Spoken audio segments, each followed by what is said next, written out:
The North Sea, located between the British Isles, Scandinavia, and mainland Europe, has a very rich but often dark history. It's been the site of countless battles throughout history, including both world wars, and there are tons of artifacts lurking in its depths. So let's discuss some of the darkest discoveries made in the North Sea. We're going to start off the list with the discovery of World War II fighter planes. The North Sea has seen far too many battles to count, and a large amount of the remnants of these conflicts have sunk to the sea floor to be rediscovered decades later. During World War II, the North Sea played a major role as a battleground. There were tons of aerial conflicts between Allied and Axis forces. Many planes from both sides were lost during these battles, sinking into the depths of the sea. But underwater exploration technology has really advanced considerably over the years, with stuff like sonar technology and remotely operated vehicles, or ROVs, used to scan the sea floor. Underwater archaeologists have done a series of dives to find and document these lost planes. This is going to bring us to all the sunken submarines in the North Sea. Researchers have uncovered a series of sunken World War II era subs. The North Sea wasn't just at the center of aerial battle, but of course intense naval warfare too, with submarines playing a huge role on both sides. Many submarines were lost during the conflict, and as with the aircraft, many of these relics still sit at the bottom of the sea. Similar to the exploration of sunken planes, the discovery of submerged submarines involved cutting-edge underwater technology. Sonar scans, ROVs, and advanced mapping techniques were used to identify potential locations where these sunken submarines could be. It's fascinating looking at World War II artifacts, but there's an added darkness to discoveries like these because they remain exactly where they perished in battle, almost frozen in time. It's pretty haunting. And sticking with the wartime theme, we also have all sorts of unexploded ordnance still being found in the North Sea to this day. Happening across a sunken plane or a ship would be eerie, definitely. Anything old like that with a dark story behind it sitting at the bottom of the sea has a kind of grim air about it, but unexploded weaponry, obviously super dangerous. There are still unexploded naval mines lurking beneath the sea, and between 1945 and 2008, at least 115 people have lost their lives because of these leftover explosives. In 1960, the Marmara, a cargo ship, triggered a mine, being the last known case of a vessel being sunk by a mine in the North Sea. Even today, decades later, these mines are still being discovered, posing a serious threat. In 2005, 3 Dutch fishermen died after landing a World War II bomb. Recently, in December of 2020, the crew of a British fishing boat just narrowly escaped with their lives when they came across unexploded ordnance, but some did suffer serious injuries. Recovering munitions from the 2 world wars is a massive challenge. The SS Kelsey, a cargo ship that sank in 1946 off the coast of England, exploded during a salvation attempt in 1967. The blast was felt as far away as the USA. Other dangerous wrecks, like the SS Richard Montgomery, with 1,400 tons of munitions, still sit in the North Sea. But it's not just these unexploded munitions that are a danger, though. We also have poison gas. Yeah, this is another concern. Near Nokke, off the Belgian coast, leaks of mustard gas from World War I munitions dumped after the war have been detected in recent years. The gas was leaking from munitions dumps containing 35,000 tons of unexploded bombs, shells, and grenades. They were mostly German weapons, which had been buried in cement-filled containers after World War I, but traces of mustard gas and TNT started being found on the sandbank close to where they were dumped. Getting rid of all this stuff is not only super dangerous, but also it poses a serious threat to marine life, but it needs to be done. Next on the list, we have the countless number of shipwrecks. Take the discovery of the Liberty ship SS Richard Montgomery, grounded in the Thames estuary in 1944 with a cargo 1,400 tons of munitions. The ship is very visible today, especially at low tide. Its masts stick right out of the water. Not only are these ships haunting, but as stated before, a lot of them are pretty dangerous too, being that they're leftovers from the 2 world wars. These These shipwrecks can be remarkably well preserved because of the cold temperature and high salinity of the water. But speaking of shipwrecks, the Flying Heart was an East India Trading Company vessel that sank in 1735, just off the coast of Zealand, and wasn't found until 1981. And oh boy, what a lucrative find it ended up being. This was pretty much your classic treasure hunt right here, although I'm sure they didn't get to keep what they found.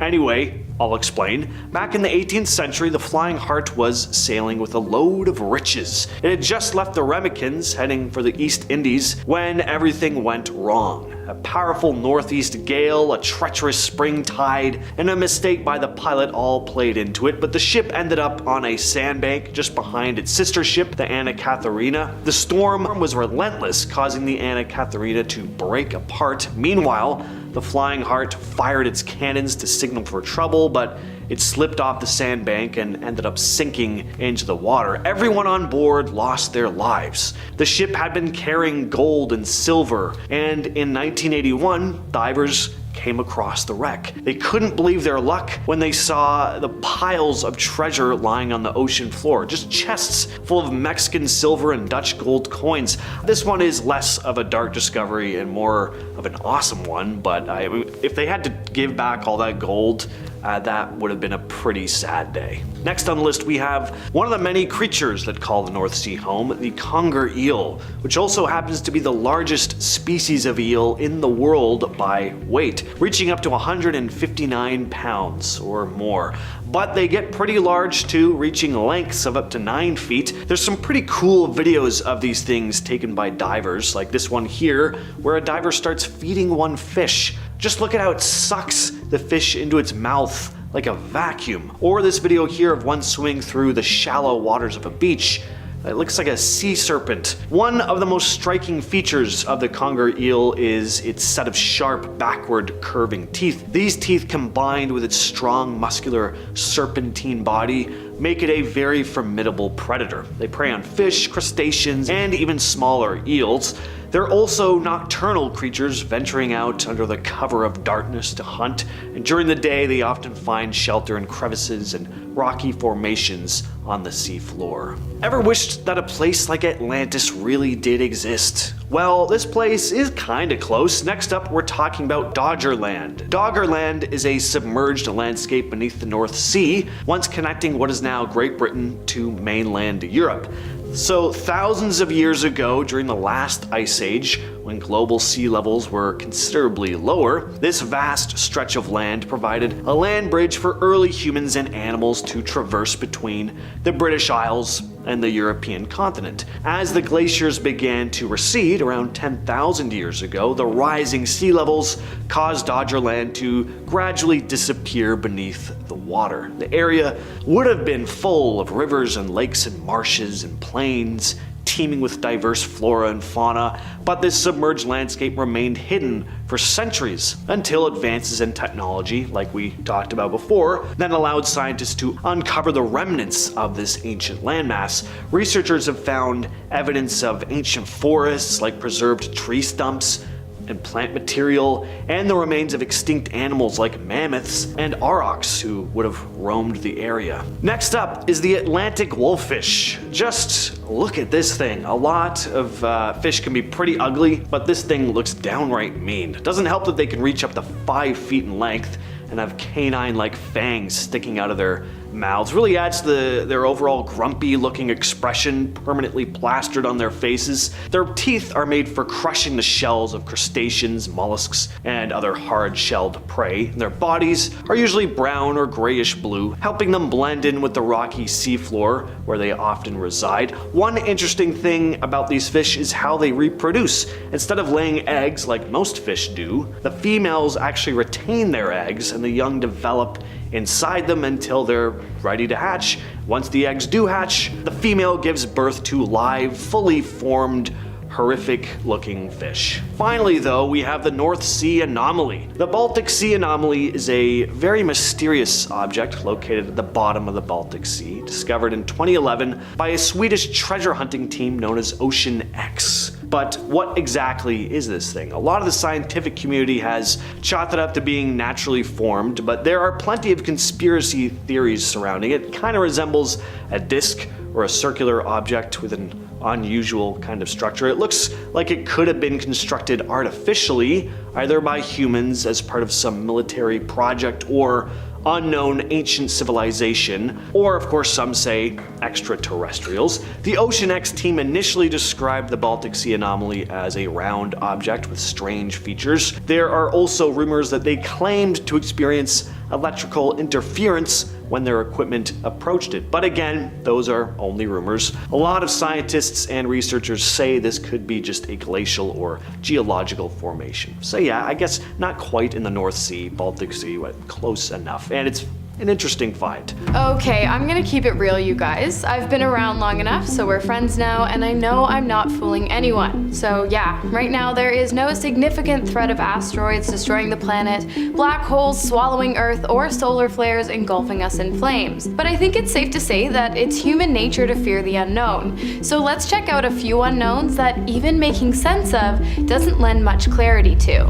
First on our list today, we have the South Atlantic Anomaly, also known as the Bermuda Triangle of space, which, much like its eponym counterpart, has been responsible for many strange happenings as well as dangerous circumstances within its parameters. Now, while the reasonings behind the many disappearances of ships and planes within the Bermuda Triangle remain highly debated but ultimately unknown, the dangerous terrain of space's version has recently adopted itself a scientific explanation, which I will share with you now, the best that I can. So basically, surrounding Earth, there are two belts stacked on top of one another. The innermost is filled with high energy protons, and the outermost is made up of mainly electrons. These belts are held into place by Earth's magnetic field and play an extremely important role in protecting the Earth from particles shooting out from the surface of the sun, which can cause harmful radiation. Well, the thing is, at the point of the South Atlantic Anomaly, the intensity of the magnetic field holding the belts in their place decreases, leaving an area of extreme vulnerability to satellites, spacecrafts, and any other equipment. Basically, anything that passes through the region will experience extreme radiation to the point of some serious damage. Okay, this one's not so much dark as it is exciting. I bet you thought that Mars was the most likely planet to inhabit life, other than Earth, of course. But if you thought that, you'd be wrong. Or maybe you'd be right, as the most likely place in which life exists within our solar system outside of our own planet isn't actually a planet. It's a moon. More specifically, Europa, one of Jupiter's largest moons. While the presence of oceans beneath its icy surface have been confirmed, it is predicted by scientists and astronomers that deeper still, the moon contains geothermal vents, providing heat to the waters and possibly playing host to thousands of life forms. Some other cool things about Europa is that not only is it covered in oceans, but its waters act incredibly similarly to our own, producing 10 times more oxygen than hydrogen, which, combined with all of the other factors in which we have just discussed, make the existence of life on this planet extremely scientifically promising. What do you guys think? Could this be the first case of real aliens coming to us in the form of single-celled organisms? And next on the list we have Lovejoy, the alcoholic comet that wanted a drink so bad it made its own. Not like at the bar, but it literally made its own alcohol, cosmically. Thought to be nothing more than just a regular comet glowing white hot, leaving behind a trail of space dust, Lovejoy has proved itself to be a whole lot more when in 2015 it decided to do a quick fly by the sun. When this happened, the 250-meter comet began doing something that had, until then, never been seen before. It began spewing alcohol at a rate that would satisfy an entire campus of frat houses. It is estimated that the comet released ethyl alcohol at a rate of 500 bottles of wine per second. Now this is already super cool, but it does get cooler, because all jokes aside, along with the ethyl alcohol, the comet also produced large amounts of sugar as well as organic molecules, which, when you mix them all together, are the building blocks of DNA. Another instance in which we are possibly witnessing the beginning stages of life beyond the barriers of our own earthly existence. Moving on from C2H5, the chemical formula for ethyl alcohol, we have CO2. Not ours though, as scientists have recently discovered a large presence of carbon dioxide as well as methane gas and water vapor outside of our own solar system, surrounding K2-18b, an exoplanet that is 8.6 times the size of our Earth. So what makes this interesting? This is the first time CO2 has been discovered outside of our solar system. Just another indication that we really don't know all that much about what goes on within the vastness of space. The planet, as well as the presence of gases and liquids, was not technically discovered by a satellite, rather a space telescope orbiting the sun 1 million miles away from Earth. So close enough. This discovery not only shows how powerful this piece of technology is, but yet another possible life-bearing planet, as the presence of methane and CO2 and water are also all potential indications of such existence. At the halfway point, we are keeping it light with the discovery of Pluto's slug? A slug-shaped object making its way across the planet's icy surface known as the Sputnik planum. The surface, not the object, they just call that Pluto's slug. Okay, now that you're all caught up, it's time for me to break the news. What looks like a giant slug making its way through the tundras of Pluto's frozen wastelands has actually been determined to be nothing more than an iceberg. Well, kind of. Rather, it's a floating block of water sitting on top of and sliding its way through the denser solid nitrogen which surrounds it. Not scary, but pretty cool. And there's some pretty neat stuff going on in this area that has nothing to do with the so-called slug as well. You may notice in the photographs, Sputnik planum is covered in little bumps and ridges all across its surface, and that's because this particular area on Pluto is almost acting as a giant icy lava lamp. An oxymoron, I know, but hear me out. The ice on Pluto's surface is super nitrogen heavy, and Pluto's surface generates heat. That heat pushes the ice up, but when it cools, it sinks down to warm up again, up and down, thus creating the bumpy ridges that decorate the planum plains. So that was cool, but let's get back on track, because next up we have the cosmic keyhole, perhaps one of the most perplexing nebulas discovered to date. Beautiful, yes. Stunning, yes. Understandable, not at all. The cosmic keyhole is a reflection nebula, meaning it's part of debris left behind from the cataclysmic event of star formation. Like a cloud of dust surrounding a street lamp, reflection nebula are lit up by the bright star whose creation gave way to their existence. While reflection nebula are normal and common spectacles throughout countless galaxies, this one is strange, and you can probably guess why. It's the massive amount of empty space directly at its center. At first, scientists believed this to be a Bok globule, which is a freezing cold, dense cloud of gas, molecules, and cosmic dust that blocks out background light, but they have since realized that it's not the case. In fact, the keyhole is something entirely different. It's actually nothing at all. The dark patch observed is nothing more than a completely empty region of space, never seen before, unexplainable, and incredibly bizarre. Now, I was going to mention black holes, but let's be honest, if you wanted to learn more about those, you'd be watching one of our many other videos specifically dedicated to the subject. Today, we're keeping it fresh, light, and light years away. Well, I'm lying again, because next up we have asteroid 2023 TK15, which passed by Earth at a distance of not light years, but in fact a distance closer to that of our very own moon, making it the closest a space rock of this magnitude has ever been to the surface of Earth, well, since, you know, the whole dinosaur thing. Too soon? Okay, the passing took place on Friday, October 20th of 2023, and absolutely nothing happened. Well, no, it was an incredible astronomical event that gave both scientists, astronomers, and all asteroid enthusiasts a lot to talk about at dinner parties. And hey, once again, we've survived the end of the world. Starting off our top three, we have the totally not at all terrifying magnetic explosions. Cool. So I'll put it to you this way. It happens every day, probably multiple times a day, and nothing happens. Well, something does happen, but I'll tell you in a bit. First, let me explain exactly what a magnetic explosion is. So, the Earth is surrounded by a magnetic field, which protects it from all kinds of things, as we discussed earlier, and it's called the magnetosphere. The Sun has something called solar winds, which are basically just a stream of charged particles that flow out from its fiery surface. When the solar winds, which contain their own magnetic energy, push against Earth's magnetic field, they tangle, until eventually they don't. And they come out of it by snapping back and realigning themselves. And that action is what causes the magnetic explosion. Good news, nothing bad happens to us. Great news, something really cool happens.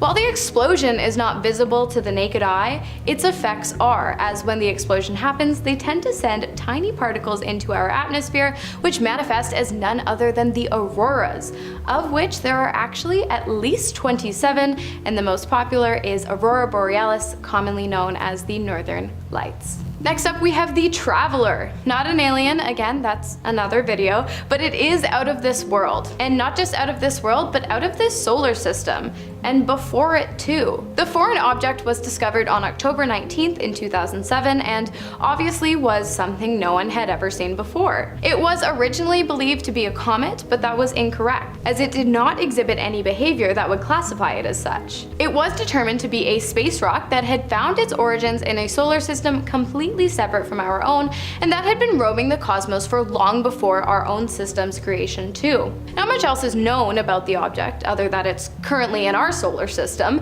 but it does continue to be monitored. Oh, and it has a name too, O Mau Mau, which is a Hawaiian term meaning a messenger from afar arriving first. So what do you think? Is it a sign that the floodgates have opened for objects from outside solar systems to begin encroaching on our own? Let me know. And finally we have Hell Planet. No, not this planet. This planet, also known as exoplanet 55 Cancri E. This planet, which resides 40 light years away outside of our own solar system and hopefully plans on staying there, has a mass of about 8.36 times that of Earth and a diameter of about twice the size. It's pretty big. But wait, there's more, because it's also on fire. And not only that, but it's mostly made up of diamonds. There's a lot going on. The planet is obviously uninhabitable for many reasons, among them being the fact that this planet's temperatures range from anywhere between 4,200 degrees to 2,400 degrees Fahrenheit, 1,400 to 1,300 degrees Celsius. The highest temperatures are reached on the side of the planet which exists in perpetual daylight due to the way the planet orbits around its sun, but even the lowest temperatures which occur on its dark side are still unfathomably hot. Count me out of this SpaceX journey.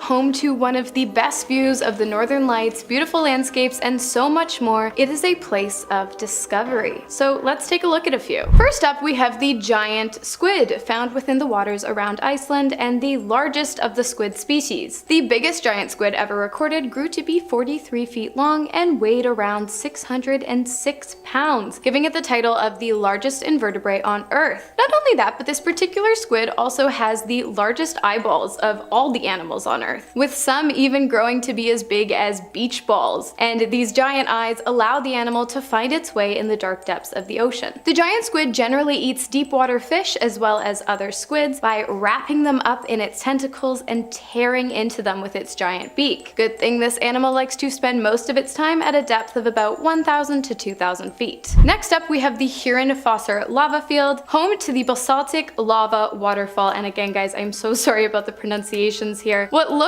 like rocks in which the Icelandic waters are flowing from is actually in fact basaltic lava, a relatively thin form of dark lava that flows slowly down into the waters below. While this is already super cool, due to the constant eruptions that took place in the area, it is littered with hidden caves, the longest of which is an astonishing 1,595 meters long, 5,200 feet, and in some places is 15.8 meters or 52 feet high. According to Icelandic folklore, the caves are said to be home to native trolls. Next up we have the Langjökull Glacier, and again I'm so sorry about the names here. It is the second largest glacier in Iceland at 939 square kilometers, which is 361 square miles. Within the walls of the glacier lies a man-made cave which holds the record for longest man-made ice cave in the world, and it's absolutely stunning. Another cool thing about this massive piece of ice is that it sits atop an actual bed of fire, and by that I mean two active volcanoes, which causes the most beautiful juxtaposed mix of freezing ice and hot volcanic activity where the two meet. Next on the list we have the starry skatefish, found in the waters surrounding Iceland. Also known by its scientific name Regicetulata, it is a cartilaginous bottom-dwelling fish, generally found at a depth of 18 to 982 meters, about 60 to 3,222 feet. Wow, this thing's got range. The animal generally lives up to 14 years, maximum of 15, and has a length of about 76.1 centimeters. 29 inches. The creature is lucky to live in Iceland as it does prefer colder waters, generally around 8.9 degrees Celsius, 48 degrees Fahrenheit. When the starry skate lays its eggs, it does so in what's called a purse, and each egg can contain up to 7 embryos. Now, the animal is unfortunately considered to be at a vulnerable state due to overfishing, as its wings are considered to be a delicacy among the Icelandic peoples. But with efforts made by wildlife conservatories, we are really hoping their numbers will be back up in no time. Next on the list, we have Hafgufa, a terrifying sea creature of Icelandic folklore, said to have been a kraken-like monster that would swallow ships whole, leaving behind nothing but wreckage and a few lost sailors. In recent years, however, it seems that scientists have discovered that there is some truth behind the mysterious legend. It appears that what was believed to be the largest sea monster of all was actually just the largest mammal of all, a whale, utilizing a hunting strategy known as trap feeding, which happens when the massive animal sits motionless on the surface of the water with its mouth open, attracting fish and other small animals, and then slamming it shut, filled with its prey, and diving down into the oceanic depths of the Icelandic waters. The sea monster, not so much, but that I would like to see. At our halfway point, we have a discovery made inside of the concealed cave. Archaeologists found signs of human presence within the cave. Not only that, but the evidence also led researchers to believe that whoever it was had been cooking and eating horses within its walls at some point during the 12th century. Perhaps the strangest and most terrifying part of this discovery is that other than this, there has been no evidence or record that humans inhabited the area during the 12th century. Not only that, but if they had, by that time eating horse meat would have been extremely forbidden by the Icelandic church, which begs the question, was what they found really evidence of a human, or perhaps something else altogether? Next we have the great spider crab, commonly found along the shores of Iceland. This thing grows up to 12 inches across in its center body, which doesn't seem so bad, but its leg span can be up to 12 feet across from claw to claw, making this thing just slightly terrifying. When the creature outgrows its hard exoskeleton, it will molt or shed, leaving behind a hollow copy of itself. It will then remain soft-shelled for many days before its outer layer hardens again, providing protection to the animal. The animal is generally known to eat dead or decaying fish, so like corpses. And while this crustacean only has a few known predators, octopuses have been known to tear off the limbs of the crabs for a quick snack. But don't worry, they regenerate. And next we have the American mink, and don't let the name fool you, as these things were first introduced to Iceland in the 1930s and have wreaked havoc on its lands ever since. These semi-aquatic species, which looks to me like some kind of otter mixed with a meerkat, generally ranges from 17 to 27.5 inches long and weighs just about 2 to 3 pounds. But don't judge a book by its cute cover, because these things are vicious and even capable of taking down animals much larger than themselves. They generally attack their prey by pinning them down and administering a strong bite to the back of the neck. Because of the aggressive nature of the American mink, it doesn't have very many natural predators. In fact, the largest threat to the animal is humans. While minks have been known to attack larger animals, they generally enjoy a diet of birds, fish, eggs, insect, and small mammals. Cute, but no thanks. And next we have the Lagerfjord lake monster, another Icelandic creature that lives alongside trolls and ocean monsters within the folklore. The creature is said to be a giant worm-like thing that lives within the Lagerfjord lake and has been described as being longer than a football field and as having many bumps and ridges along its back. A video which surfaced in 2012 seemed to have captured the monster swimming just below the surface of the water, which has led many locals to believe that the animal really does exist. While some have claimed the image to be nothing more than a sea snake, scientists have pointed out that that's impossible, due to the fact that snakes do not have the ability to regulate their body temperature and would therefore not survive in the cold waters of the Icelandic lake. What do you guys think it is? Let us know in the comments. And finally, this one is actually pretty recent and definitely terrifying, as in mid-January of this year, the country of Iceland experienced 2 massive volcano eruptions that have threatened the existence of a town called Grindavik. And again, I do apologize for the pronunciation. On January 14th, lava flowed along the edge of the town, setting many of the homes on fire. Luckily, the eruption has since come to an end, but the problem now lies in the cracked ground the tragedy left behind, which scientists fear may actually cause the town to collapse. High levels of deformation in the eastern part of the town are of immediate concern to those who live there, as well as those trying to figure out ways to stop any further damage from happening. Because of the eruptions and the possibility of further damage, the town was evacuated and as of right now is still not safe to return to. Recently, I discovered that the Amazon is beautiful, diverse, and absolutely horrifying. Turn on a light because it's about to get dark as we discuss some of the most terrifying Amazonian discoveries to date. Up first on our list, we have the incredibly bizarre appearance of a massive humpback whale in the heart of the Amazon jungle.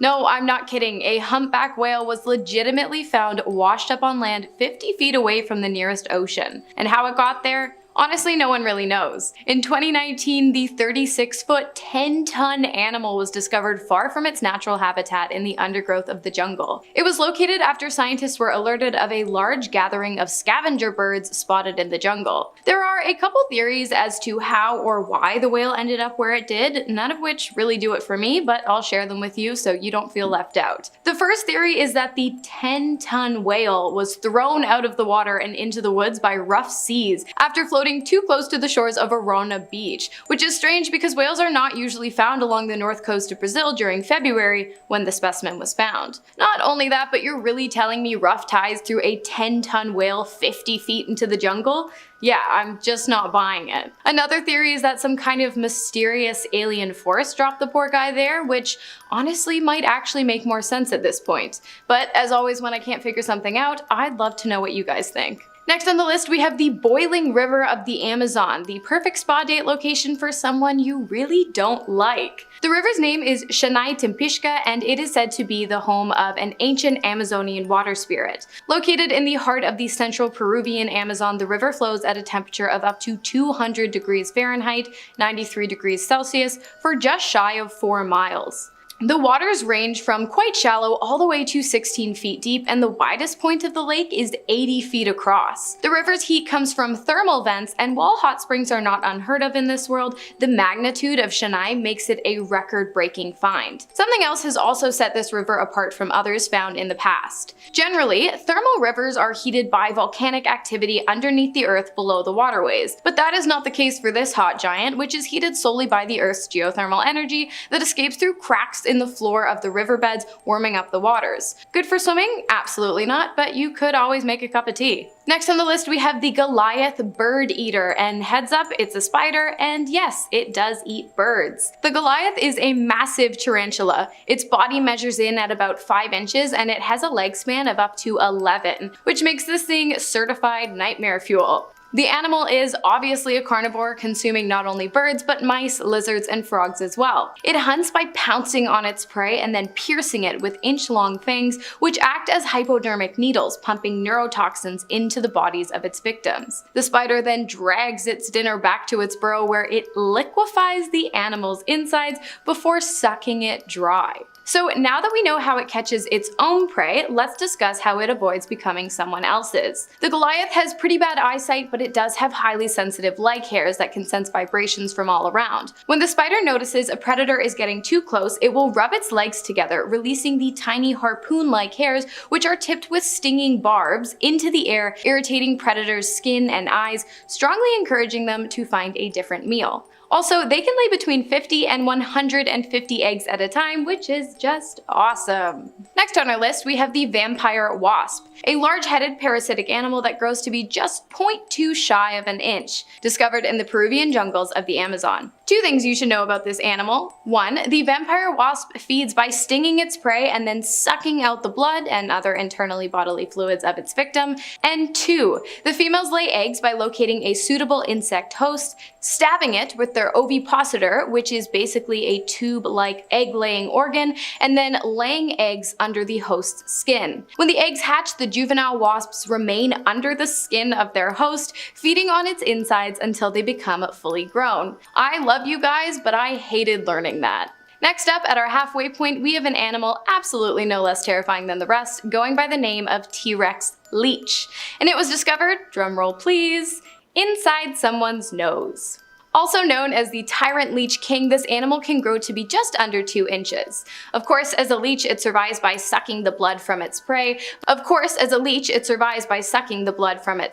The way it does this is by using its 8.13mm teeth situated around its circular jaw to bite down on its prey, and then moving around in a sawing motion to open up the wound. Already, I apologize, but in the name of entertainment and at the expense of me sleeping tonight, I'm gonna keep going. Besides the T Murex leech's abnormally large teeth and body, there is one other thing that makes it just a bit different than others in the leech family. Instead of attacking exposed surface skin, this guy likes to get a little more intimate, aiming for the orifices of its host bodies such as, well, noses and mouths. Usually the noses and mouths of livestock, but judging by the nature in which it was discovered, I'd say they're really not that picky. Moving past our halfway point today, we have the giant centipede, which can grow up to 12 inches. Yay! This large and absolutely horrifying animal has a body that is composed of 21 to 23 distinct sections, with each section having its own pair of legs. Quick maths, that's 42 to 46 pokey little yellow legs. The animal generally feeds on insects, snails, and worms, and it does so by utilizing their quick speed to catch their prey and then biting down hard with its two front legs tipped with large spikes that work like pinchers. The spikes then administer a paralyzing venom to its prey, rendering it, well, screwed. I'm gonna ease your minds for a moment and let you know that these guys aren't really interested in attacking humans. Now that the moment's over, I will let you know what happens on the rare occasions these guys do decide to stray from their straight and narrow. The bite of a giant centipede can cause a person to experience headache, chest pain, heart tremors, nausea, and vomiting. Super cool! Moving right along, we've got the world's most powerful electric eel, bear with me, Electrophorus voltae. It's a small, relatively docile animal. Oh wait, no, it's not. It's actually a 2 meter, 6 foot 7 inch long monster that can weigh up to 20 kilograms, which is 44 pounds. And it has sharp teeth on both its upper and lower jaws that it uses to tear apart its prey of small fish and shellfish. Don't worry, I know I buried the lead, and I bet you're all dying to know just how electric this eel really is. Well, let me start off by saying the previously highest recorded voltage of an electric eel was 650 volts, which has caused fatal heart and respiratory failure in humans when shocked multiple times. This new guy's voltage is just a teeny bit higher, 210 volts higher to be exact. Simply put, this 860 volt electrical eel would cause a lot of damage. How much exactly? Well, we're not really sure yet, but I'll tell you this, I will not be the one to find out. If you guessed that next on the list we'd have another nightmarish creature capable of causing serious damage to those who come too close for comfort, give yourself a pat on the back because you're nailing it, as this next animal is exactly that. The Pyra, also known as the vampire fish, does not suck blood or insides of its prey, but it does have extremely large fangs that can grow to be up to 15 centimeters long. That's 5.9 inches. Almost half a foot of nightmare fuel. You might think there's some kind of saving grace here, but there's not. This animal is extremely fast and highly aggressive, considered to be one of the ultimate jungle predators. I guess we did have to even the playing field somehow though, as in recent years these feisty fish that measure in anywhere between 1.5 to 3 feet in length and weigh up to 20 pounds have become the catch of choice for fly fishers within the region. I hope you guys are doing alright, and I also hope you are not afraid of snakes, because if you are, this next one just might make your skin crawl. It's the green anaconda, aka the largest snake in the Amazon, reaching lengths of up to 30 feet, that's 9 meters, and diameters of up to 12 inches, 30.5 centimeters. And if you're still not impressed, these animals can weigh up to an astounding 550 pounds or 250 kilograms. These animals are members of the boa constrictor family, and although they have incredibly sharp teeth and powerful jaws, they are, thankfully, not venomous. But of course, they're incredibly strong, and they use their strength to crush their prey by curling up around it and restricting its airways, providing little chance for escape. The green anaconda is not at all a picky eater either, with an expansive diet of fish, reptiles, amphibians, tapirs, deers, dogs, capybaras, sheep, and whatever the heck else they can find, really. Luckily for us, attacks on humans are pretty rare, but not unheard of, and yeah, they can swim, like really well. So keep your eyes peeled for these masters of camouflage the next time you're taking a walk through the Amazon jungle. And finally, to finish us off today, we have the Amazonian bullet ant. Just a little guy with a lifespan of about 90 days, growing to be between just 0.07 to 1.2 inches long. Living in the humid lowlands of the Amazon rainforest, this demon creature has the most powerful sting in the world. Getting stung by this guy has been described as pure, intense, brilliant pain, like walking over flaming charcoal with 3-inch nails embedded in your heels. Oh my god, the Amazon needs to chill. Besides up to 24 hours of an intense amount of pain, symptoms of being stung by the insect include fever, nausea, trembling, and cardiac arrhythmia. So while you won't die, you will for sure feel like you're in hell until the symptoms wear off. If you guys want to hear something really wild, listen up. There are certain Amazonian tribes that use these ants in coming-of-age ceremonies, requiring young men to wear gloves filled with them for a total of 10 minutes in order to achieve status within their community. And in order to be considered a village warrior, they must complete the ceremony a total of 20 times. Thank God we made it. I know I'm not in the Amazon, but I will definitely be checking my sheets tonight after all of that. The Arctic Circle is harsh, vast, and conceals a lot of disturbing things under its layers and layers of permafrost. Today, I'm going to be talking about some of the creepiest stuff scientists have come across in this part of the world. We're starting things off with the case of the ping. So reports of strange sounds, often described as whistles, hums, or pings, have been documented in the Arctic. And one of the most famous cases involving a strange sound is the Arctic ping. Back in the summer of 2016, in a small Inuit hamlet called Igloolik in Nunavut, hunters started getting concerned about a strange ping noise coming from the Fury and Hecla Strait, which is a channel of water about 75 miles northwest of Igloolik. Now, the hunters' primary concern wasn't just how bizarre the sound was and the fact that they couldn't identify it, but the fact that it seemed to be scaring away the sea mammals in the area that they depend on. The sound seemed to be coming from the sea floor, and this wasn't just a few residents reporting the sound either. This was a big enough deal that the military was actually sent in to investigate, but they didn't find anything. One theory is that members of Greenpeace were somehow involved, creating the sound in order to scare off the animals from the hunters, but there's never been any definitive proof of that hypothesis. Next up, we have the Arctic UAPs. So just like with any remote area, the Arctic has its fair share of reported UFO sightings, and now some of these can be attributed to military activity or just misidentification of natural things, but some are still very much unexplained, and one of the biggest stories to come out recently is back in February of 2023 when all those UAPs were shot down over a bunch of different airspaces, mostly in Canada and the United States.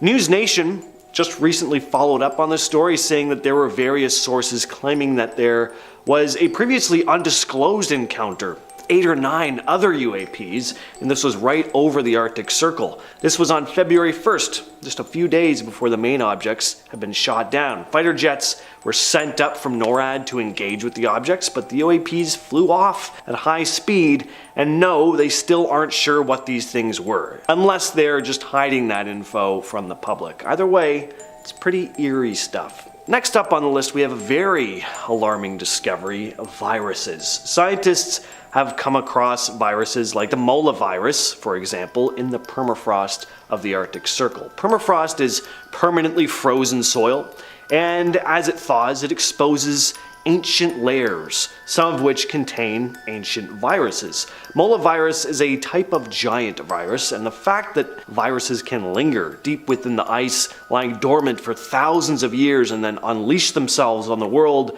when they're thawed out is a pretty freaky idea. Luckily, there haven't been any discovered so far that pose a serious threat to humans, but that doesn't mean that more potentially deadly ancient viruses won't rear their ugly head and become active as more permafrost starts to thaw. Who knows what could be locked away under there. If you are enjoying our channel so far, please don't forget to hit that subscribe button and leave your thoughts and comments down in the comments below. So speaking of these dormant viruses breaking free from melting Arctic ice, we have the very creepy case of the Siberian anthrax outbreak in 2016. And so unlike the dormant ancient viruses that I talked about before, this actually did affect human beings. Apparently this was caused by a heat wave, thawed a 75-year-old reindeer carcass that had been infected with anthrax. The thawing process released dormant spores of the bacteria responsible for anthrax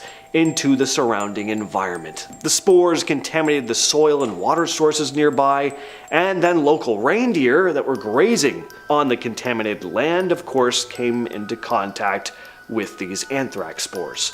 Over 2,300 reindeer were infected. This then led to humans getting infected when they consumed the contaminated reindeer meat. About 100 people were hospitalized with anthrax exposure. One person even lost their life. So yeah, this was pretty freaky. Could have been much worse, but freaky nonetheless. Anthrax really is no joke. Just goes to show like how insidious dormant bacteria really is. So Greenland sharks are one of the largest shark species. They can grow to lengths of 24 feet, sometimes more. That's a big shark. You don't need me to tell you why that's scary. Now, here's something that I could not believe about these things. Greenland sharks have a very long lifespan. And when I say long, I mean like long. Again, I read this and was shocked. They live between 250 to 500 years. 500! That means there could be a Greenland shark swimming around up in the North Pole right now that's been alive since the 16th century. Just a handful of years after the Middle Ages. Blows my mind. These sharks have a bit of a creepy look to them as well, with a thick, robust body, a rounded snout, dark gray or black in color. Their eyes also have this pale, almost zombie kind of look to them. These are apex predators, their diet consisting of fish, seals, and other marine animals, and they live deep under the water at depths of around 650 to 3,000 feet, and they've been recorded even deeper than that. Next on the list is radioactive fallout. So in the 50s and 60s, a lot of nuclear testing took place, and this released a lot of radioactive material into the atmosphere. These tests, which were conducted both above and below ground, led to the dispersal of radioactive particles over long distances, and the Arctic region, even though it was far away from the primary testing sites, ended up accumulating a lot of this fallout, which was transported there through precipitation patterns before finally settling in the ice and snow. The fallout included Ca-137 and Strontium-90, which stay radioactive for long periods of time, and they contaminated soil, water, and wildlife. And just like with those pesky viruses, as Arctic ice melts, there are concerns about these radioactive particles getting re-released, redistributing the fallout, and affecting local populations and wildlife. Negatively, of course. You know what's creepy? Corpses. Dead stuff. It's just icky. Ever thought of that? Yeah, this is very enlightening information I'm sharing with you right now. Well, even creepier are old but very well preserved corpses. Mummies. Well, the Arctic ice is a perfect environment for keeping corpses nice and cool, and that's why mummies are found in this part of the world all the time. In one case, in Greenland, the Arctic environment preserved all these mummified bodies, which dated back between 1475 and 1635. These human remains were found in burial sites, and the cold, dry conditions of the Arctic led to the natural mummification process. There have also been several remains of the crew of the doomed Franklin expedition dug up over the years. They look pretty freaky. I mean, if zombies actually started rising up from their graves, they'd basically look like these mummies, depending when they died, anyway. Next, we have the discovery of crashed planes from World War II. There have been a number of World War II planes found buried under Arctic ice over the years. Take one case in 1992, for example. During World War II, a P-38 Lightning fighter aircraft and two B-17 Flying Fortress bombers were part of the Lost Squadron, which encountered a blizzard while supporting the Allied war effort in the British Isles. Because of severe weather conditions, the aircraft were forced to make an emergency landing on the glaciers of Greenland in 1942. All the crew members did survive the emergency landing, but they had to endure very harsh conditions on the ice for 9 whole days before finally being rescued. The aircrafts, though, were left behind on the glacier. Over the following decades, the shifting ice sheets of Greenland gradually buried the planes under about 250 to 300 feet of ice. But then in 1992, one of the P-38 Lightning fighters was successfully extracted from the ice. This aircraft became known as Glacier Girl, and remarkably, despite being encased in ice for like half a century, the P-38 was actually restored to flying condition. Next on the list are Arctic sea ice circles. NASA scientists, during the Operation Icebridge mission over the Beaufort Sea in the Arctic, observed 3 holes in the sea ice surrounded by irregular circular shapes. It's still not entirely known what causes these circles, but some possibilities are seals or whales creating the holes, allowing water to flow out and from the circular shapes, or warm water bubbling up from below. These strange holes appear in an area of young, thin ice that was recently open water, with wave-like ripples on its surface. Arctic sea ice is composed of both multi-year and seasonal ice and has been diminishing and thinning over the years, particularly, as you can imagine, in the summer. The Arctic seems to be warming at twice the global average rate. Some scientists are predicting that the Arctic could be almost ice-free in the summer by the 2040s. Finally though, we have the release of methane. We talked about ancient viruses thawing out of the permafrost earlier in the video, but that's not the only concerning thing concealed deep within the layers of Arctic ice. So the Arctic region has vast amounts of permafrost, permanently frozen soil, and permafrost is thawing, so I guess it's not permanently frozen then, which is exposing organic matter that's been frozen for thousands of years, like dead plants and animals, like the eerily well-preserved Yucca mammoth found in Siberia back in 2010, for example. And when permafrost thaws, the previously frozen organic matter becomes available to bacteria, which then break it down, releasing methane. Is also released from the seafloor in some Arctic areas through seeps. These seeps can be natural, but things like oil drilling can also release methane, and a lot of scientists are concerned about this because excessive amounts of methane ain't great for the environment. Forests have been the settings for myths and legends since the dawn of time. They've always been seen as gateways to the unknown, full of wonder, mystery, and danger. So today, I'm sharing some creepy discoveries made in forests all over the world. And we're starting off the list with this video captured in 2017 in British Columbia, Canada. This is a video, but it's the sound that really matters here. So it was early in the morning, 8:30 a.m. on December 16th in Whitsett, British Columbia. And this dude started filming the tree line when he heard an absolutely nightmarish sound echoing through the trees, far off in the distance. Take a listen to this.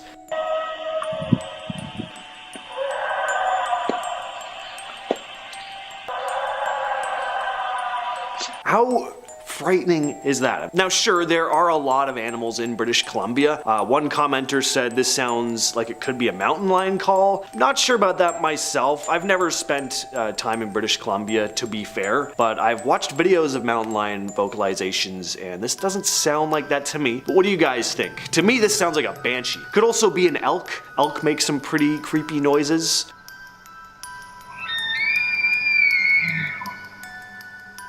Take a listen to that. Like, that's pretty cool, right? Sounds like one of the dinosaurs from Jurassic Park. Anyway, whether the creature in this video was Bigfoot, a ghost, or just a known animal, it's a freaky sound any way you slice it, and I would not want to hear that walking through the woods alone. Alright, this next story is pretty nuts. It was posted to Reddit by Donna Hotter Than a Sauna, and she talks about a run-in she and her boyfriend had with a gator. Actually, two gators.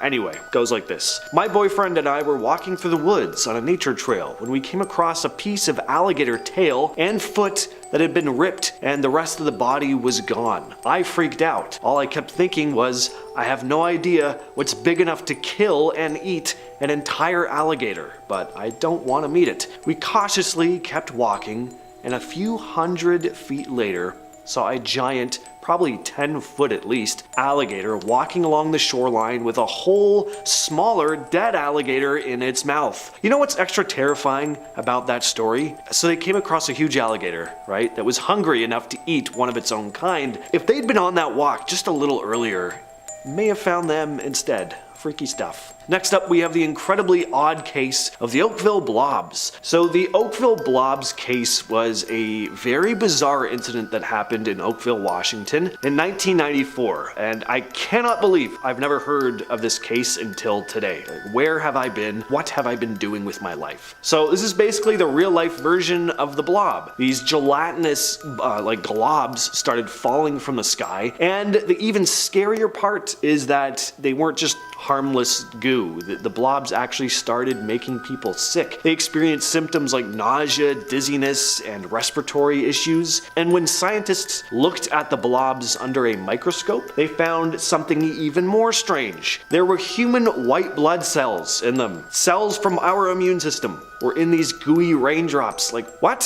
What is this? How have I not heard of this before? And if you're hoping for some kind of closure to this story, that's too bad, because they've never been definitively identified. Alright, I got some cool Bigfoot footage for you next. This list is going to be a bit all over the place, but you know, hey, the world's forests are just full of surprises. So this piece of footage was taken by Todd Standing, who's captured some pretty intriguing Bigfoot footage over the years, but this may be his most convincing. Here he saw an ape-like creature peeking out from a tree root, and he was able to focus in and get some pretty clear footage of its face. Take a look. Just look at the skin, the blinking eyes, like the subtle movements. It looks like a real face to me. Now, could it be a guy painted up with some fake fur attached to his head? Maybe. I mean, this could totally, very well be a well-executed hoax. But there's also a chance it could be a real animal, too. Next up, we head to the Hessdalen Valley in Norway to discuss unidentified lights periodically spotted in the sky since the 1930s. The Hessdalen lights are this mysterious glowing phenomena that show up in the Hessdalen Valley. Sometimes they're seen during the day, sometimes at night. They can be white, yellow, or red, and have been seen above and below the horizon. They can last for just a few seconds or go on for more than an hour. Sometimes they zip around really fast, other times they sway back and forth, and occasionally they just hang in the air. The lights became especially frequent between 1981 and 84, happening up to 20 times a week. People started traveling to the area hoping to see them, but by 2010 the sightings had decreased to about 10 to 20 per year. In 1998 though, the Hessdalen Automatic Measurement Station, or the Hessdalen AMS, was set up in the valley. It was designed to keep track of and record the mysterious lights when they showed up. Until this day though, they're still not 100% sure what causes them. Next up, we have the discovery of the Saula. Now, this one may not have terrified scientists as much as get them super excited, but anytime a cryptid is found to actually exist, it's pretty incredible. This creature, native to the Annamite Mountains in Vietnam and Laos, has a couple nicknames: the Asian unicorn and the Vu Quang ox. It is an incredibly rare animal, and for a long time, it was completely unknown to the outside world, a mythological creature at best. But in 1992, these animals were discovered to actually exist, at least to researchers outside of the region anyway, and the first photograph of a Saula was taken in 1993. Did you notice that flap on the face that like flares out almost like the gill of a fish? Very strange. Cool animals. Next up, we have the whale in the jungle. And no, that's not some bizarre figure of speech. There really was a beached whale found in the Amazon jungle in 2019. This was an incredibly unexpected discovery made on Marajo Island at the mouth of the Amazon River. A 36-foot humpback whale weighing 10 tons was discovered all the way up into the jungle. The whale was a 12-month-old calf and was hidden in the undergrowth about 50 feet from the sea. So experts were pretty confused about how the whale made its way so deep into the jungle. One possible explanation is that rough seas might have tossed the creature out of the water and into the woods, but those must have been some pretty powerful waves. Darlene Silva from SEMA, the Brazilian Environmental Department, explained that the whale was found because scavenging birds were circling above the hidden carcass in the bush. Renita Emin, a marine specialist, was pretty surprised by the find as well, saying, "We're still not sure how it landed here, but we're guessing that the creature was floating close to the shore, and the tide,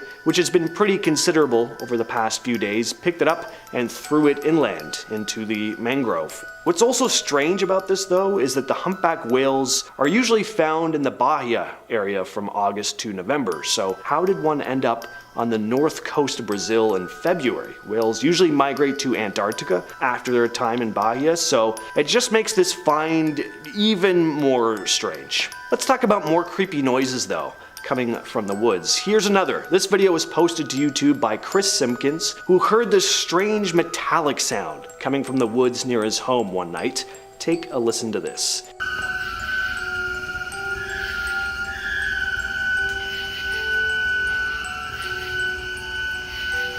Yeah, that's a bit creepy, ain't it? The video was taken on September 6th, 2016, about 8 p.m. in North Smithfield, Rhode Island. In the video description, Chris dispels some theories people had about what the sound could have been, writing, "There was almost no wind last night. We've lived here for a year and never heard this before. Even during the windiest of days, there aren't any trains nearby, and the background noise is just crickets/frogs in my yard, and maybe me crying a bit behind the phone." Anyway, let us know in the comments what you think of this one. Is it aliens? Is there some kind of power tool that can make a noise like that? Let us know what you think. Now, this next story may not sound like much to some of you, but I find this one pretty unsettling, and I wanted to throw it in. I think some of the scariest things we can come across is the absence of anything, complete silence and isolation. And Reddit user I Don't Care, I Like Dogs made a post about exactly that. They write, "I live in a really remote part of Alaska. I think the scariest thing I've ever encountered is how silent the woods tundra can be in the dead of winter. I'm talking like I feel I'm about to go insane quiet. It's absolutely unnerving. I became hyper aware of my heartbeat and my breathing. It sounds like an effing airplane taking off. And I know a lot of people will say, oh, it's because a predator was nearby. No, man, some places up here just have nothing. That's what really freaks me out. I am absolutely alone in this one spot. I could drop dead and no one would ever find my body." And yeah, I just find that kind of unsettling. And finally, we have the lost city of Z. Percy Harrison Fawcett was a British explorer who set out in 1925 to find the lost city he called Z in the Amazon rainforest. Fawcett believed this ancient city held all these untold riches and a sophisticated civilization. Accompanied by his son Jack and friend Rayleigh Rimmel, Fawcett ventured into uncharted territory, never to be seen again. The expedition vanished without a trace, and there were tons of rescue attempts, including one by famed aviator Charles Lindbergh, but no sign of Fawcett or his companions has ever been found. One theory is that Fawcett just died as a result of all the harsh stuff out there in the jungle. Could have been eaten by an animal or something. Definitely very likely, but there's a more interesting and more intriguing theory that he and his crew may have actually found this lost city deep within the Amazon where they started a new life, living happily ever after down there. Over the years, there have been expeditions that set out to uncover the fate of Fawcett and the lost city of Z, but the Amazon is dense and dangerous, and to this day, the fate of Fawcett and the existence of this lost city is still a mystery. Some things scientists can't even explain, and that is scary. So let's take a look at some of the darkest discoveries made in North America. First off, we have the Bridgewater Triangle. The Bridgewater Triangle is an area about 200 square miles of southeastern Massachusetts, and there's allegedly been just some weird stuff going on there. There have been asylums here, prisons here, there have been cult deaths, there have been all kind of human activity, UFO sightings, Bigfoot sightings, strange serpents, will-o'-the-wisps, glowing balls of light, hauntings. I think these stories are not only connected to us, to our past, but to our region and to each other, an author from the area said. Yep, you heard that right, but that's not all that happens there. Giant birds or pterodactyl-like flying creatures with wingspans up to 12 feet are claimed to have been seen there. Now there are also the Native American curses. According to one story, Native Americans had cursed the swamp centuries ago because of conflict with colonial settlers. A revered object of the Wampanoag people was lost during King Philip's War. Legend says that the area owes its paranormal unrest to the fact that this belt was lost from the native people. Now, why do all these things happen at this location? People have no clue, but there's definitely something weird going on here for sure. Next up is the Mexican Altiplano metal balls. Hundreds of strange metallic-looking spheres of unknown origin and purpose have been discovered by archaeologists exploring the ruins of ancient Mesoamerican temple in Mexico. The spheres were uncovered by camera equipment robotic exploration rover on the floor of two previous sealed underground chambers in the Temple of the Feathered Serpent. Now they are thought to be at least 1,800 years old and are about 1.5 to 5 inches in size. Their cores are made up of clay and other unknown organic materials, while their surfaces are covered in pyrite, also known as fool's gold, giving them a sparkly yellow coating. burning. Now these spheres are thought to be offerings of some kind, as the temple was used by priests, but for now no one can establish their function because it is an unprecedented discovery, said archaeologist George Zalva. Moving on to the Centralia fire. The Centralia mine fire is a cold steam fire which has been burning in the labyrinth of abandoned coal mines underneath the borough of Centralia, Pennsylvania, since at least May 27th, 1962. Yeah, a fire burning that long, it does not sound too good. It is burning at depths of up to 300 feet over an 8-mile stretch of 3,700 acres. Now at its current rate, it can continue to burn for over 250 years. When the fire first started, sulfurous fumes and carbon monoxide began seeping out of the ground, nearly suffocating some of the residents in their homes. Now even more scary, the fire weakened the ground and it left it prone to sinkholes. Due to the fire in the 1980s, Centralia was mostly abandoned. There were 1,500 residents at the time the fire is believed to have started, but as of 2017, it had a population of 5, and most of the buildings had been demolished. Yeah, I don't know why anyone would still want to live there, but the fact that this fire could happen and there's no way to stop it is just so scary. Then there's the Georgia Guidestones. Located in Elbert County, Georgia, these granite monuments called the Georgia Guidestones were huge granite stones inscribed with words of advice that the author intended to guide humanity forward. Now the creator wanted the stones to function as a compass, calendar, and clock. Meant to rival Stonehenge, R.C. Christian thought the Georgia Guidestones were superior because they had a message to communicate. The following inscriptions were sandblasted deep into the granite. Maintain humanity under 500 million in perpetual balance with nature, guide reproduction wisely, improving fitness and diversity, unite humanity with a living new language, rule passion, faith, tradition, and all things tempered reason, protect people and nations with fair laws and just courts, let all nations rule internally, resolving external disputes in a world court, avoid petty laws and useless officials, balance personal rights with social duties, prize truth, beauty, love, seeking harmony with the infinite, and be not a cancer on earth, leave room for nature, leave room for nature. Now the Guidestones were written in 8 different languages across 6 granite slabs. They were meant to serve as a guide for humanity in the world following a social, nuclear, or economic calamity. Now we have the unexplained lights of the Marfa. For more than 135 years, people have reported strange lights above the horizon in Marfa, Texas. No one knows exactly what they are, and that makes them both exciting and terrifying.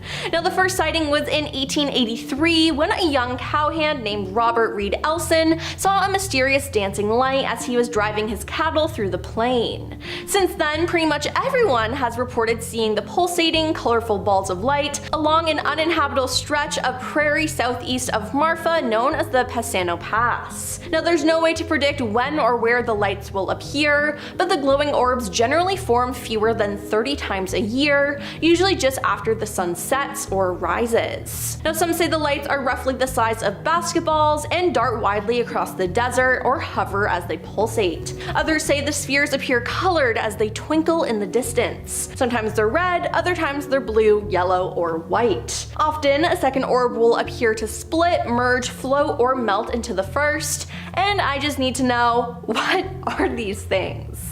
Now let's talk about the Devil's Tramping Ground. In North Carolina, there lies a barren circle of earth where nothing grows, believed by some to be cursed by the devil himself. It's alleged that the devil tramps and haunts a barren circle of ground in which nothing is supposed to grow. Legends about the ring are well known in local communities. These include the disappearance of objects left within the ring overnight, dogs freak out not wanting to go near it, and strange events occur to those who spend the night within its boundaries. Now it has been alleged that nothing has grown within the 40-feet ring for 100 years. Supposedly it is where the devil walks in circles on certain nights, thinking of ways to bring his evil into this world. It appears that a journalist from the Greensboro paper spent the night in attack smack in the middle of it with his 2 dogs to disprove the story. The reporter stayed the night, though he reported hearing ghostly footsteps circling his tent. So what is causing all this?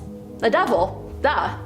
Now we have the hum. The hum is a name given to widespread reports of persistent and invasive low-frequency humming, rumbling, or droning noise audible to many people but not all people. Now in late 2011, residents of Windsor, Ontario began reporting a low droning vibration, sometimes loud enough to be irritating. Now one evening in 2012 saw 22,000 reports to officials. It's estimated that the sound was emanating from Zug Island, a heavily industrialized section of River Rouge, and Canadian officials requested US assistance in determining the source, but local authorities were obstructed by official refusals to allow access to the island. A steel mill operated by US Steel was the possible cause, but officials stated that no new equipment had been installed or activated around the time that the noises became noticeable. Then there's the Teos hum. A study into the Teos hum in the early 1990s in Teos, New Mexico indicated that at least 2% could hear it, and each hearer at a different frequency between 32 Hz and 80 Hz. Now it seemed possible for the hearers to move away from it, with one hearer of the Teos hum reporting its range was 30 miles. Now what was causing this? We don't know, and again, I need to know. On to the Oak Money Pit. The Oak Island Money Pit is a mysterious site on Nova Scotia's Oak Island that has long been rumored to contain buried treasure. The legend of the Money Pit dates back to 1795, and what began as an innocent exploration quickly became a massive treasure hunt, with hundreds of searchers excavating the island for over 200 years. The Money Pit has been dug down more than 200 feet, but many believe the treasure lies much more deep as 500 feet. Now, as diggers have gone deeper, they've encountered multiple booby traps, such as flood tunnels and stone plugs designed to protect whatever lies at the bottom. So far, the only artifacts that have been discovered are 2 links of gold chain and a stone inscribed with the letters VI and C, which some believe stands for Viva Cristo. Now, despite these discoveries, the mystery of Money Pit remains unsolved. Many believe it contains a great treasure, while others think it may be a hoax. While hundreds of theories have been proposed, from hidden pirate booty to ancient Native American artifacts, no one knows what lies at the bottom of Oak Island Money Pit, and I'm not sure we ever will. Up next is the Well of Sacrifice. At the ancient Mayan site of the Chichen Itza, a sacred cenote known as the Well of Sacrifice, it was used for offerings and sacrifices, including human victims, as part of religious ceremonies to appease the gods. As Friar Diego de Lindana observed in 1566 after visiting Chichen Itza, into this well they have had and then had the custom of throwing men alive as a sacrifice to the gods in times of drought, and they believe that they did not die, though they never saw them again. They also threw into a great many other things, like precious stones and things which they prized. And so, if this country had possessed gold, it would be this well that would have a great part of it. Now, Edward Herbert Thompson dredged the cenote from 1904 to 1910, and he recovered artifacts of gold, jade, pottery, and incense, as well as human remains. And lastly, we have the Zone of Silence. The Zone of Silence is a spot in the Mapimi Biosphere Reserve in Durango, Mexico, where radio and TV signals allegedly do not work. The name was only assigned to this place in 1966 when oil company Pemex sent some people to explore the area. The expedition leader, Augusto Harry de la Pena, encountered problems with his radio, giving it the name. In 1970, an American missile fired from the White Sands Missile Base somehow went off course and landed right in the middle of the reserve, 400 miles south of its intended target. Since then, similar stories have been reported by residents and tourists alike. In the 1930s, a Mexican pilot named Francisco Sabera said that his radio failed to function when flying over the zone. Now, aside from radio signals, telecommunication signals also seem to fall within this area. There are also reports that compasses turn out of control when positioned near the stone on the ground. Large meteorites also landed near the Zone of Silence, and several theories have been made trying to explain these phenomena, but people think it has something to do with some sort of paranormal activity. The bombing of Hiroshima on August 6, 1945 marked a devastating moment in history as the first use of an atomic weapon in warfare. In the decades since, numerous disturbing discoveries have been made regarding the long-term effects of the bombing on human health and the environment. These findings have not only deepened our understanding of nuclear fallout, but have also underscored the profound consequences of nuclear warfare. Starting off this list in our number 10 spot spot, we are talking about the health effects. Right after the bombing, many suffered from acute radiation sickness. They experienced horrific symptoms like severe burns, hair falling out in clumps, relentless vomiting, and bleeding gums. But the nightmare didn't stop there. In the years that followed, there was a shocking spike in leukemia and other cancers among them. Studies uncovered that the intense radiation had wreaked havoc on their DNA, leading to genetic mutations. These weren't just personal afflictions, some of these mutations were passed down to their children and even grandchildren, resulting in birth defects and hereditary conditions that rippled through generations. On top of all of this, the psychological trauma was immense. Survivors grappled with PTSD, haunted by flashbacks of the blinding light, the deafening explosion, and the harrowing scenes of destruction and loss. Depression and anxiety became common shadows in their lives. It is just extremely chilling to think how a single moment on that fateful day unleashed a cascade of physical and emotional suffering that would echo through the decades. In our number 9 spot today, we are talking about black rain. Just when the survivors of Hiroshima thought the nightmare couldn't get any worse, the sky unleashed a haunting black rain. This wasn't just any ordinary rainfall, it was a toxic brew of radioactive soot and ash from the atomic explosion. People who had escaped the initial blast found themselves drenched in this ominous downpour, unknowingly inhaling and ingesting radioactive particles. The black rain didn't just poison those in the immediate vicinity, it spread contamination far beyond the blast zone, reaching areas that thought they were safe. Countless people developed radiation sickness, mysterious illnesses surfaced, and the haunting effects lingered for generations. It is very eerie to think that something as natural and life-giving as rain could become a silent messenger of widespread devastation. In our number 8 spot today, we are talking about the deformed plants. After the bombing of Hiroshima, the devastation wasn't limited to buildings and human lives. The very fabric of nature seemed to unravel in disturbing ways. Imagine strolling through fields where sunflowers didn't just grow, they loomed monstrously oversized with stems that split and forked unpredictably. Their leaves were twisted and deformed, resembling something out of a surreal nightmare. Morning glories, usually delicate and beautiful, bloomed with petals so misshapen that they were almost unrecognizable. Scientists were completely baffled by these mutations, plants exhibiting abnormal growth patterns, gigantism, and bizarre deformities.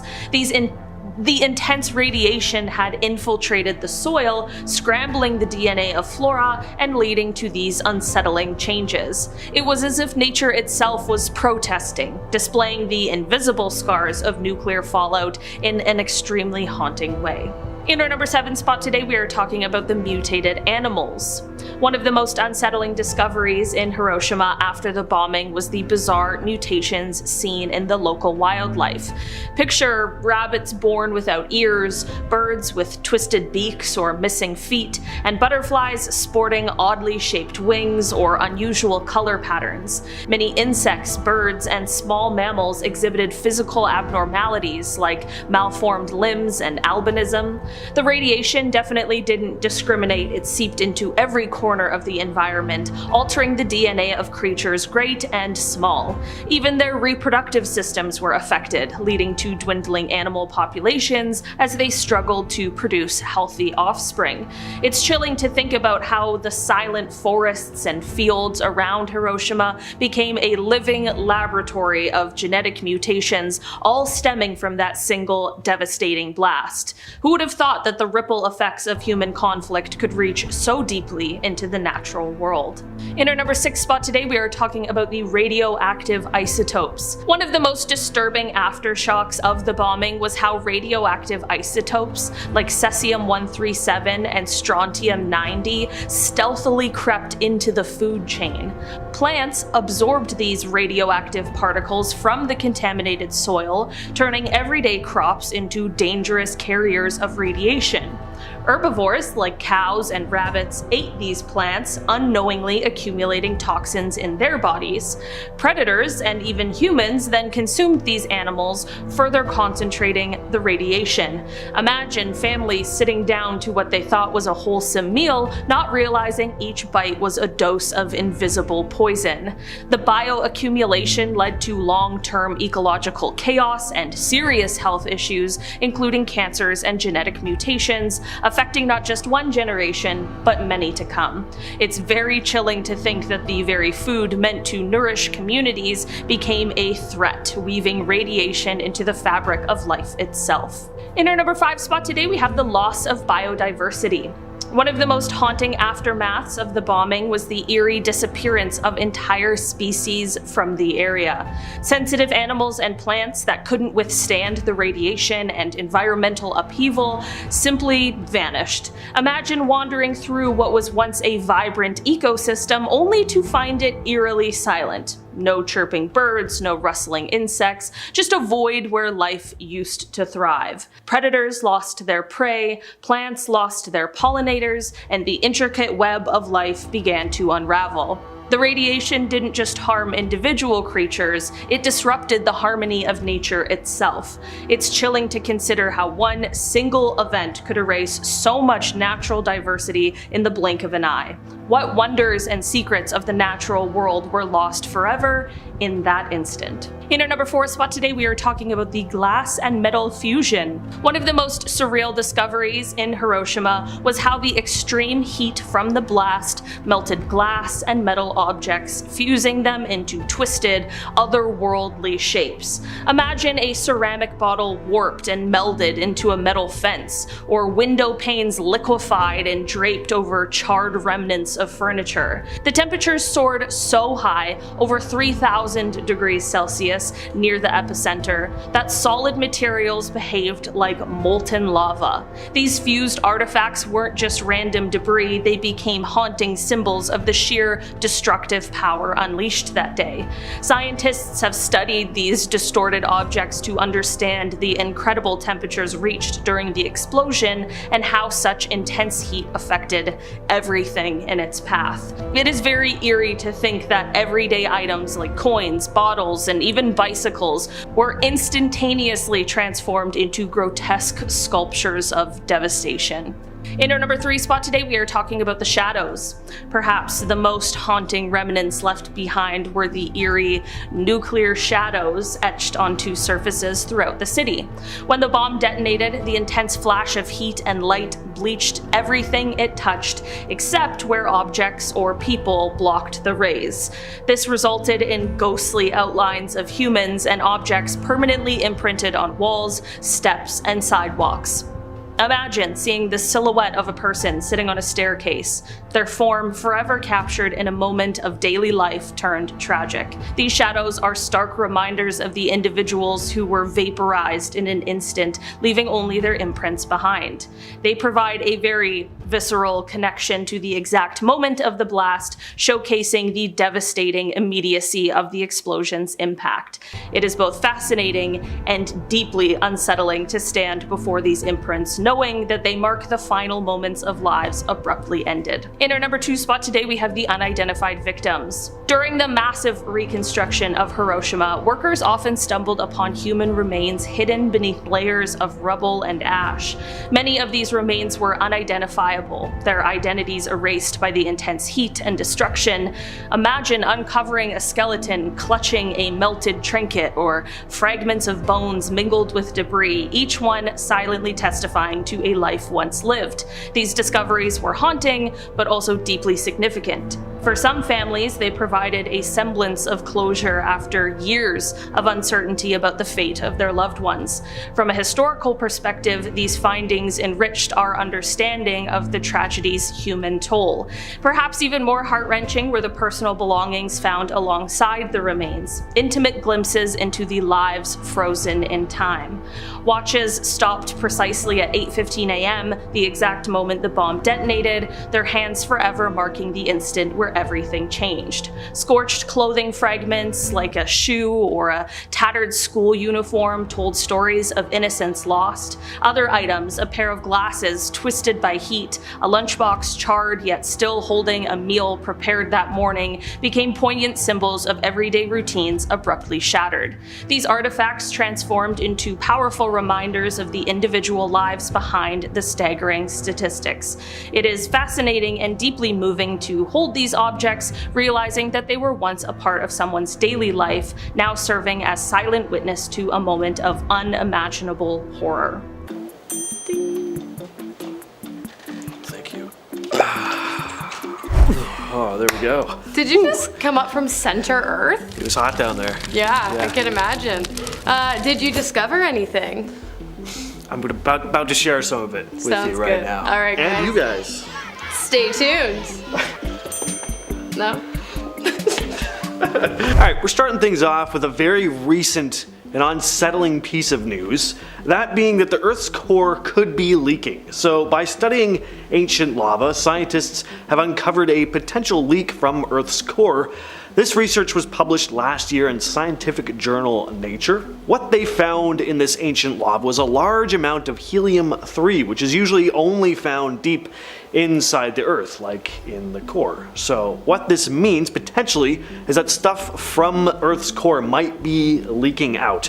Now before this, scientists thought the core was isolated from outer layers, so this is like finding a leak in a supposedly sealed container, something scientists hadn't thought was possible before. So what does this mean? Well, helium-3 doesn't usually stick around for long. It tends to escape into the atmosphere and eventually into space.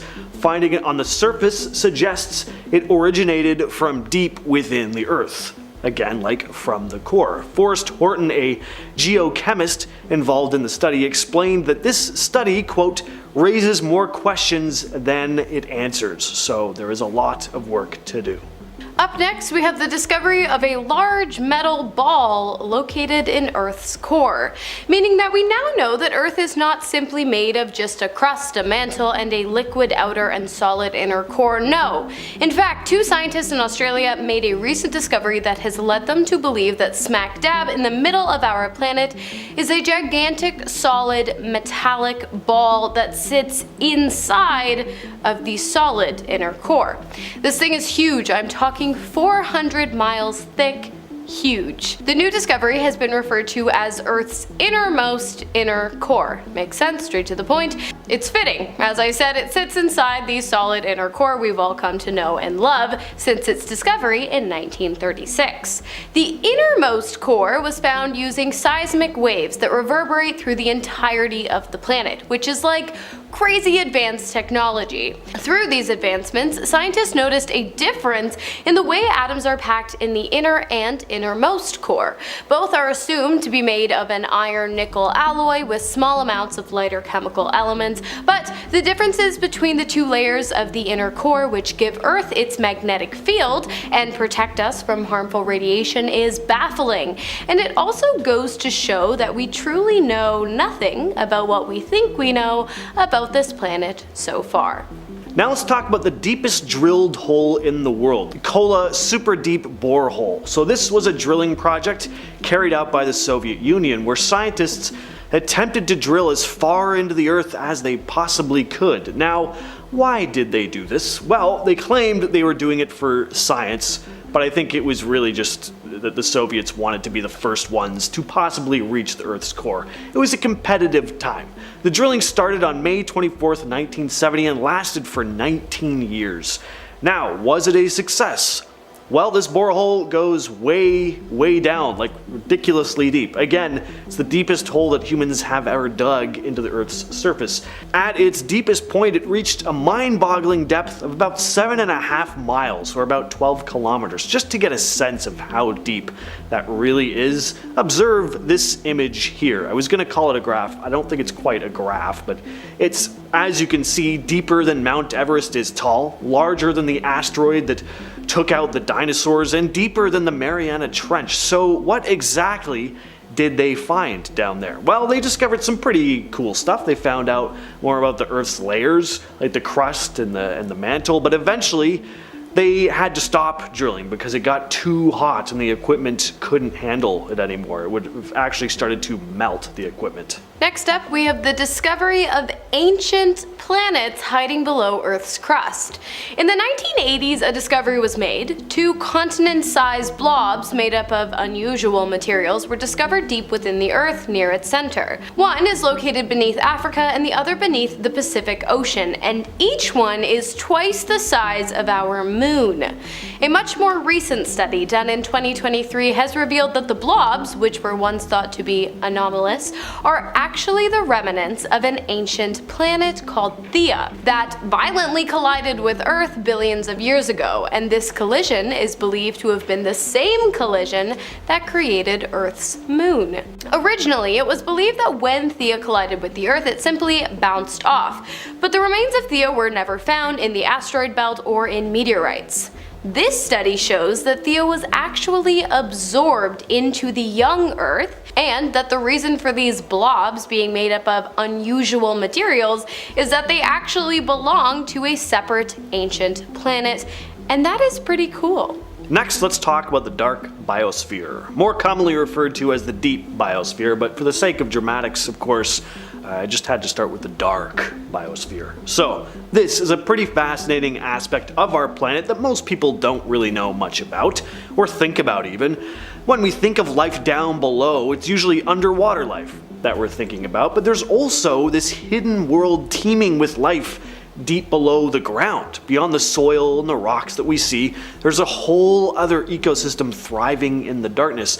It stretches deep into the Earth's crust, going down several kilometers. Now, how is it possible for life to exist so far underground, where it's dark and seemingly inhospitable? Well, like Jeff Goldblum says in Jurassic Park, life finds a way. The deep biosphere is home to a variety of microorganisms that have adapted to survive in extreme conditions. These organisms don't rely on sunlight like plants do with photosynthesis. Instead, they get their energy from chemical reactions that occur in the rocks and the minerals underground. Some can even survive on nutrients produced by reactions between water and minerals deep within the Earth's crust. This has me also thinking about potential life in space as well. Like rovers on Mars haven't really found a whole lot, but who knows what types of organisms could be living deep under the surface. Up next, we have the discovery of a massive mountain range inside of the Earth's mantle.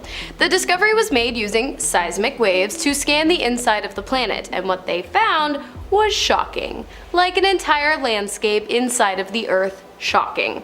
In 2019, scientists found this entire interior mountain range with peaks even taller than Mount Everest.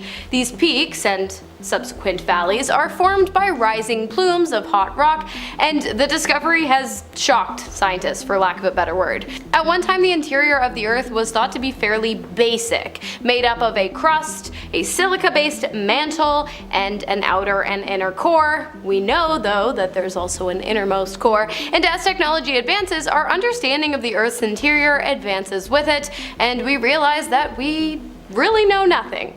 But we're learning. Always learning.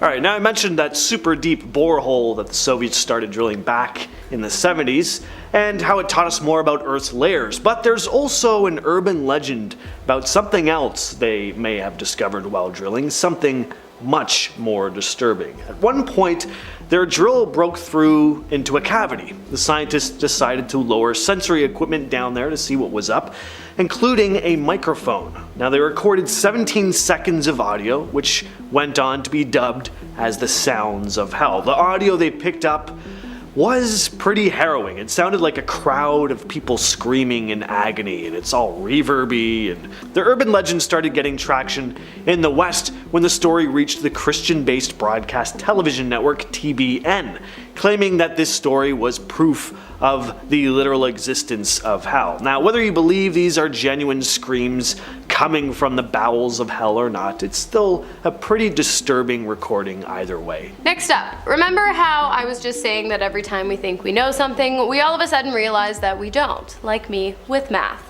Well, buckle up, because beyond leaking cores, extra cores, secret mountain ranges, and ancient planets, recently scientists have discovered a body of water deep beneath Earth's surface. A body of water with a volume 3 times that of all the world's oceans, 700 kilometers underground.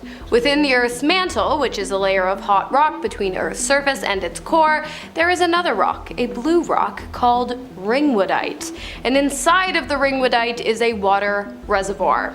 And because of the sheer amount of water being stored inside of the Earth that was previously unknown, scientists have begun to reevaluate their understanding of the origin of Earth's water. While some scientists believe that Earth's water arrived in comets that struck the planet and created our oceans, this new discovery supports another belief, that oceans came as a result of water seeping out of the interior of Earth. Again, we really do know nothing, Jon Snow. If you get that reference, very nice. Alright, next on the list is the legendary kingdom of Agartha. Agartha is a legendary realm believed by some to exist deep beneath the Earth's surface. It's part of various myths and legends from different cultures, but according to these stories, Agartha is said to be a hidden kingdom inhabited by advanced civilizations, often depicted as highly spiritual or technologically advanced beings. Now, it's said that the Agarthans possess incredible wisdom and knowledge, and beyond what we have here on the surface, the legend of Agartha is especially big in the occult, conspiracy theories, or alternative history. Some believe that Agartha can be reached through secret entrances like tunnels or caves. Other stories say that it can only be reached through spiritual or mystical means. Now, after World War I, German occultist groups like the Thule Society took a lot of interest in Agartha. Now, could there be a highly advanced civilization living deep beneath the Earth? Probably not. But one thing I know for sure is that they'd be pretty hot. And finally, we have the fact that the inner core of the Earth is growing lopsided, which may be affecting the strength of electromagnetic fields in certain areas of the globe. So, the Earth's inner core has actually always been growing. Each year, a full millimeter is added to its radius. And this happens when little iron bits of the liquid core solidify and crystallize, attaching themselves to the solid inner core.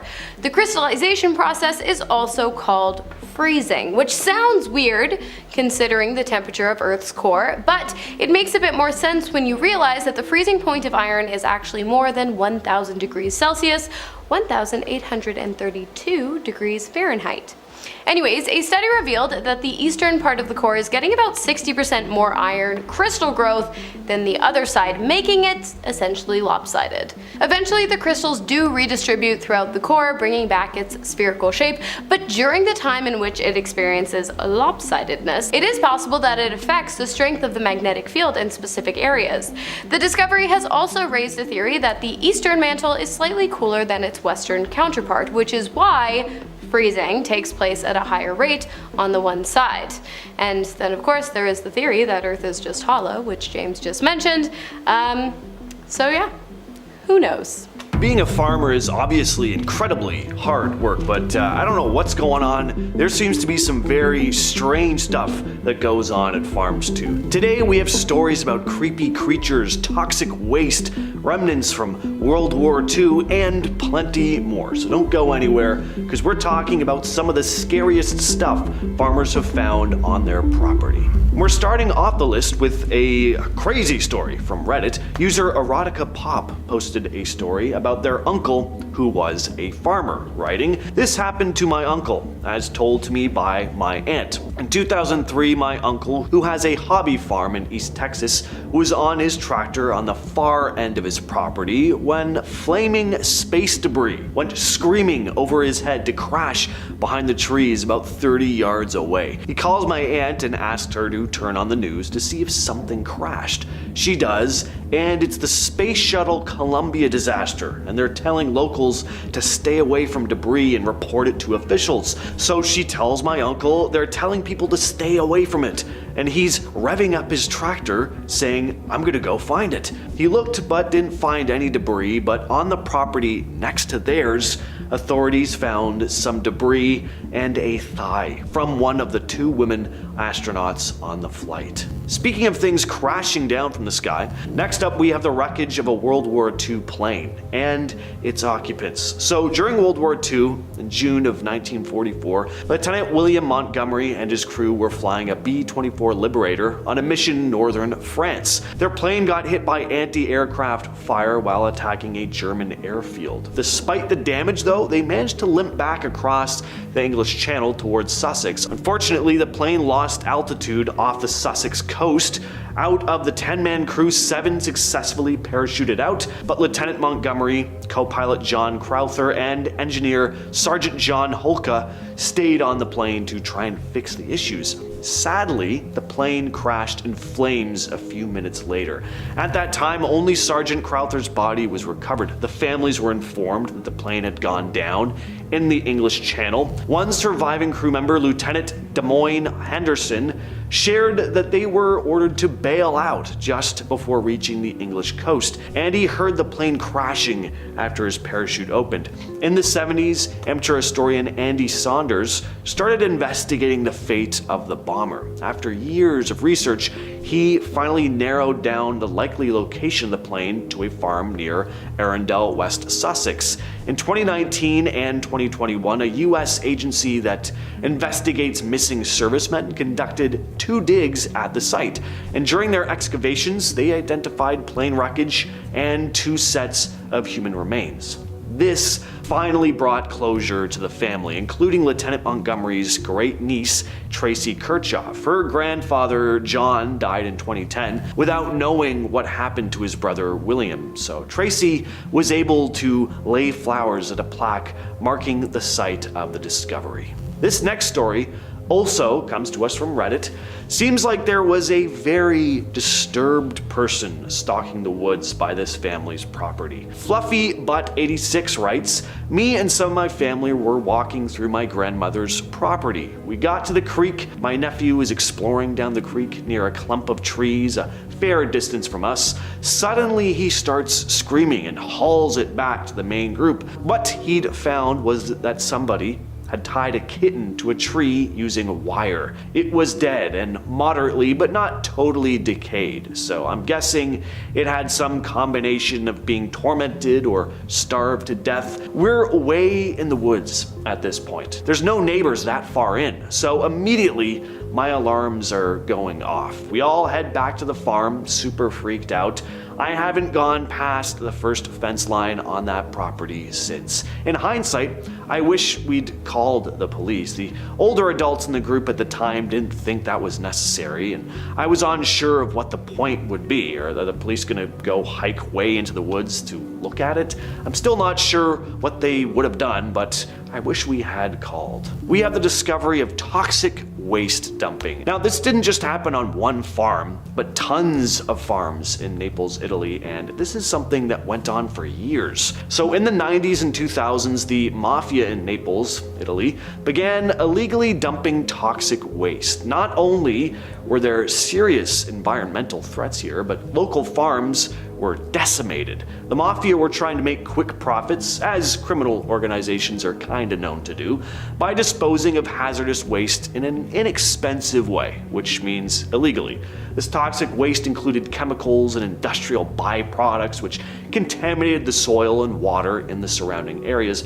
The pollutants infiltrated the soil, affecting crops and livestock. The quality of agriculture produce declined, and farmers lost tons of money because of their damaged harvests.